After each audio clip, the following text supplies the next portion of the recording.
everybody. Welcome to our Divinity Original Sin, the board game mechanics overview. We're going to talk about elemental interactions and status tokens, because that's a huge part of Divinity Original Sin 2, the video game. Oh yeah, absolutely. And a huge part of the board game. It is a huge part of the board game too. Making good use of your statuses can often win a battle. Look at all these tokens. There are 16 different types in the game. Oh my gosh. And we're showing off the broken token insert here actually as well, because we like to store them in it. That's right. But basically, statuses, most things in the game, special abilities can let you deal status tokens, and there are lots of different ways to put those on. Certain abilities, for example, the Hydrosophist skill Rain will say, targets remove burning and gain wet. And this, you just put that wet token on every target in an area. And here's how it modifies the character board. So here's a character card here. The character card has all the an enemy. Yep.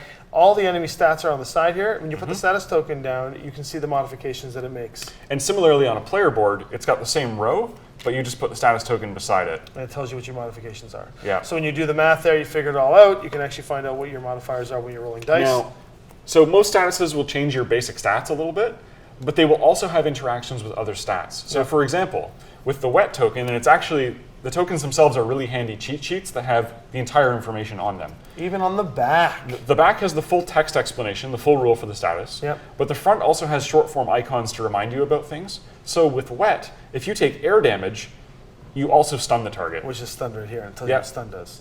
And so there are 3 types of abilities in the game that can cause a target to miss their turn, and they're very powerful. Frozen, stun, knockdown. And those ones all have a little stop sign on them to know that the character is stopped. Stop sign. Things that do damage over time, like burning.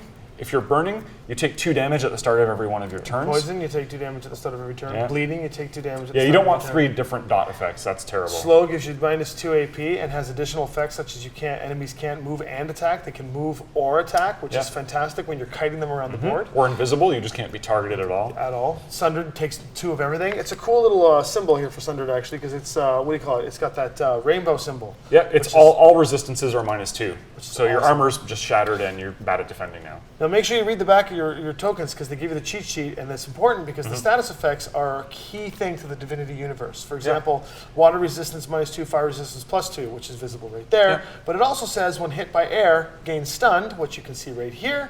And on the back it also says cancels burning. Yeah, you can. You want to make it rain to cancel burning. When somebody gets hit by a fire arrow, you want your Hydrosophist to make it rain in that area to extinguish them to prevent the damage. Kind of like the opening video. It has that exact interaction. A little bit, it does, yeah. And it removes oil, which is important too. Similarly, I've got like another going with the water theme here. Hail Strike, if the target's already wet, it becomes frozen. So by itself, this card is just an attack, but if I've got the right combination of elements, it will now prevent them from taking their next turn. And that is our statuses. Thank you so much for watching.